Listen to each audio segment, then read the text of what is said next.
Hi there, my name is Daniel Neely. I am the Manager of Community Resilience at the Wellington Region Emergency Management Office here in Wellington, New Zealand. And I'm here with Daniel Aldrich, Professor of Political Science at Purdue University, and we're here today to talk about social capital. Daniel, welcome. Thank you very much for having me. Can you tell us a little bit about yourself briefly? Sure. I am this year in Tokyo, Japan, working on a Fulbright professorship there and studying the recovery from the 2011 Tohoku disaster in Japan. As you know, on 3/11, there was a tsunami off the coast of Japan that struck and killed around 17,000 people and set off a nuclear meltdown as well in Fukushima Daiichi. So the process of recovery has been a really slow one there. And for the last 2 years, I've been helping to understand what factors speed up or slow down the process of rebuilding people's lives along the coast. And what are some of the findings that you've come out of Japan so far with? Well, some of the things are pretty intuitive. So we know, for example, mortality. People who were killed often were killed because of the height of the wave. Higher waves meant more people that had killed on the ground. We also found some interesting results, though, with social capital. We found was that communities that are better connected locally, people who had more connections, more trust in their neighbors, those communities seem to do better in the survival part of the disaster and the recovery part. That is, they had fewer people who were killed because there's more information and more trust about evacuation notices. And we also found the process of rebuilding itself went more smoothly when local communities were both actively involved and trusting each other and the central government. That's really quite fascinating. Are there some examples that you can tell us a little bit about exactly what that would look like? Sure. So we know in many cases there are only about 40 minutes between the sirens going off announcing the tsunami was coming and the arrival of the wave itself. So in that 40 minutes, if you were healthy and able-bodied, getting out was no problem. You could walk out maybe 2 or 3 kilometers to shelter far above the tsunami height. But if you're elderly or infirm or in a bed, getting out in that 40 minutes was very challenging. And many times people we talked with told us that they only survived because a friend, a caregiver, someone who was living nearby knew they needed help and came to help them out of the house. Mm-hmm. So that very process of survival itself was a function of knowledge of other people, of neighbors, of friends, of family who could come and help you out of that process. Then, as the recovery started up several weeks later, after the search and rescue was done, we found many people who felt connected to the community, they stayed behind to help. Individuals who felt less connected, who felt more isolated, often would move up and go someplace else, maybe further inland, away from the vulnerable areas, to big cities where there's more people living nearby. If you felt connected, though, if you had a sense of place, if you had friends and family who tied you down, then oftentimes you chose to stay and rebuild. Mm-hmm. So oftentimes the community involvement came from areas where people felt, this is my home. Whatever the costs are, psychic costs, financial costs, time costs, I'll stay and fix things.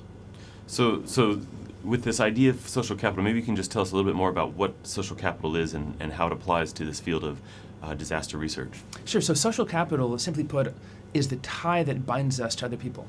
Many of us have friends on Facebook, we have friends at work or friends in our neighborhood. So those are types of connections that provide both information, of course, and relationships. So maybe I'm looking for information on how to get things restarted after disaster. I'm looking for help in moving my home to a new place. I'm looking for a place to stay while my house is being fixed. So oftentimes these kind of connections that we have to friends, to neighbors, they provide resources that we need, like information or a place to stay. So what we found is across time and space, in Japan, in India, America, and also in New Zealand, those social connections play a critical part in driving the recovery process forward. You mentioned that social capital has played a role in New Zealand. Can you describe that a little bit for us? Sure. So what we've seen is in parts of Christchurch where they're very active communities or very active NGOs, we have some simple examples, things like greening the rubble, among other things, or the student army, where there have been large numbers of local volunteers, people getting involved, giving blood, helping out, taking up garbage from their areas, making it look better. In those communities, we see a very active bottom-up involvement. And a concern you might have would be if it's only a top-down approach to building, that is, the government says we're building these buildings in these places, that's not really driven by local needs or local concerns. And what you see is a bottom-up process where local communities who are really interested in improving and maintaining the quality of life, they want to get involved. They want to have their voices heard. And communities like Greening the Rubble, Student Army, those are local initiatives, the Littleton Time Bank processes. They are ways of improving the quality of life, more than just having buildings rebuilt, but really having those relationships and those friendships rebuilt. Right. So when you say government should take or maybe recognize more of that bottom-up approach, what does that what does that look like from a policy point of view, potentially? So ideally, we'd have citizens involved in every aspect of a disaster recovery, including the planning stages and also the advisory stages. We want to get feedback from local citizens. How are things going right now on the ground? It's often hard to tell if you're working in a civil servants agency or even in a private organization what's really going on for local residents who might be waiting 1, 2, or even 3 years for an insurance settlement and for information. What will their lives be like in a year? Oftentimes their involvement in the community and their involvement in planning gives them the sense that their voices are being taken seriously, and they have a better sense of the future. If they know concerns about a better, greener neighborhood are being taken seriously, maybe they'll decide to stay rather than relocate elsewhere. And right now we're beginning to collect data on relocation. From which neighborhoods, from which areas have people been relocating, and to where are they moving? And what we're finding, of course, is people are leaving the red zone, as we hope they would, areas that are unsafe. But we also find certain neighborhoods seem to be drawing in people, and others don't seem to be drawing them in. And the question for us as scholars and as policy individuals is to figure out, why do some neighborhoods seem to attract new people and bring back residents, when other ones seem to be just perhaps maintaining whatever population they had before? Right. So what are some things that people in their own communities can do to increase social capital? So we hope people would want to get involved, and they'd get involved in everything from school organizations like a parent-teacher association, a PTA, maybe their local clubs, religious groups, churches, mosques, or synagogues. Maybe there are local NGOs involved in planning, helping the elderly. Those are ways people can really give back to their community. And what we found is people who give back get a lot back more than they give. Of course, they have to give their time and their effort, but oftentimes the friendships that they form, the information that they create, and then the relationships they form, those give them back a lot over the long term. So someone, for example, might have felt isolated and alone in a community. By getting involved in a group, whether religious-based, sport-based, school-based, NGO-based, that involvement gives them a feeling of being something bigger than themselves. That often helps someone who's elderly or infirm really connect and reaffirm their lives, even after a disaster like the one in the one in Christchurch. Right. Are there other components that they can do to get more connected or better prepared in their community? There are a lot of things we think people can do. The first would be simply to get to know your neighbors. Oftentimes, even in very close-knit quarters, like those in Christchurch or Wellington, people may live for years and not really know their neighbors very well. Their last names, perhaps a cell phone number. We found that information is really critical. We saw in Japan and in America, most of the people whose lives were saved soon after disaster were saved by neighbors, not by professionally trained first responders, by firefighters, or by police officers. They were saved by people who lived nearby and knew where to look for them if the house had collapsed or if they needed help with things they needed. So if you need a wheelchair, if you need medicine, if you've got young kids in the house, maybe only your neighbors know that information. The police don't know that information, the central government doesn't know that. But your neighbors can come and help you if they know that you need help. So we found, I mentioned already, in Tohoku, people were often saved by neighbors. Similarly, in New Orleans after Hurricane Katrina, the people who saved lives often were people living nearby who had boats, who could offer their services. So the first stage would be getting to know your neighbors on a personal basis, making that phone call, knocking on the door, just saying hello. But communities themselves can also do things. They can have festivals, associations, May Day, events outside, anything that would really get people out of their homes and into some kind of broader social event. It might be a sports activity, it could be a barbecue. And I know here, for example, in Wellington, some organizations have been giving out grants, actually, to help encourage those local connections.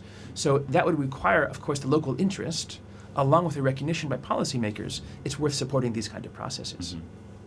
What are some of the things that at the central government level we can be considering to increase the concept of social capital? We know central governments are very good at spending money on big programs, so big spending projects, large buildings, clearing the rubble. That's things governments are good at. It's harder for a central government to think about connecting to local residents. I think this is really where we need local organizations, NGOs, people connected on the ground. And part of the central government's plan should be to think through how do we better connect not only our policies that are ongoing now, but future decision making as well. And what we found around the world is where local citizens are better involved in the planning process, they feel that they're more connected to it and they support it. We know, for example, in Christchurch, CERA, C-E-R-A, has a mandate to exist only until 2016. If they've been doing good things until then, but there's no buy-in from the local community, it won't matter as much come 2017, 2018. And we know communities recover over not just months and years, but even decades.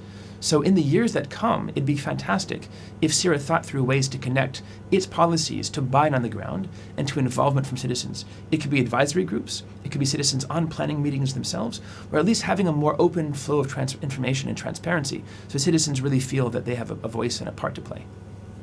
Some of the things here in Wellington that we are doing or can be doing that can increase social capital and maybe make some of these connections stronger. So there's been a great outreach program from organizations like REMO that has really made an attempt to get to know, especially communities of citizens here, faith-based communities, immigrant communities, communities of school kids or elderly. You know, those are populations that often are pretty insular. They may not have connections elsewhere, and I see a really strong attempt locally to make a connection to those communities and to maintain those bonds, right? And this is before disaster. I think a big thing to think about is not to wait till a disaster strikes to build up these connections, but to prepare for it ahead of time. Of course, you want to have water and food in your houses and have emergency numbers, but beyond that, simple preparation, reaching out to neighbors, reaching out to NGOs, this is one way to prepare for disaster.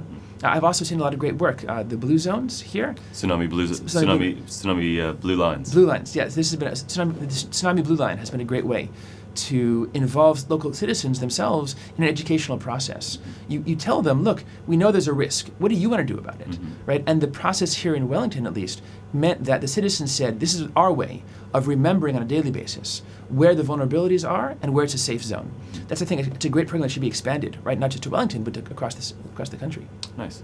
Daniel, I understand that you've recently written a book on social capital and explains this concept more in depth with examples that span the last century and examples around the world.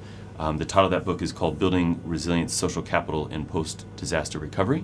Can you tell us a little bit about that book? Sure. This came out of personal experience. In 2005, we'd moved down to New Orleans. And after about 6 weeks there, Hurricane Katrina came. And when the levees broke afterwards, our house, our home, everything we owned was destroyed. And I had a lot of time to think about the process of resilience and recovery. And it became pretty clear early on that while the central government clearly wanted to help, it by itself couldn't do enough, and private insurance also wouldn't be enough. In our case, we actually didn't have insurance. So the process of recovery for us personally was one of friends, friends of friends, and networks, offering advice, offering assistance, offering places to stay for us and our children. So this book has really grown out of my attempts around the world to understand, have other survivors and other communities had the same kind of involvement with social networks? And I think the answer is, to a large degree, yes. Whether in Japan, or whether in India, or whether in America, these networks are the critical drivers of recovery.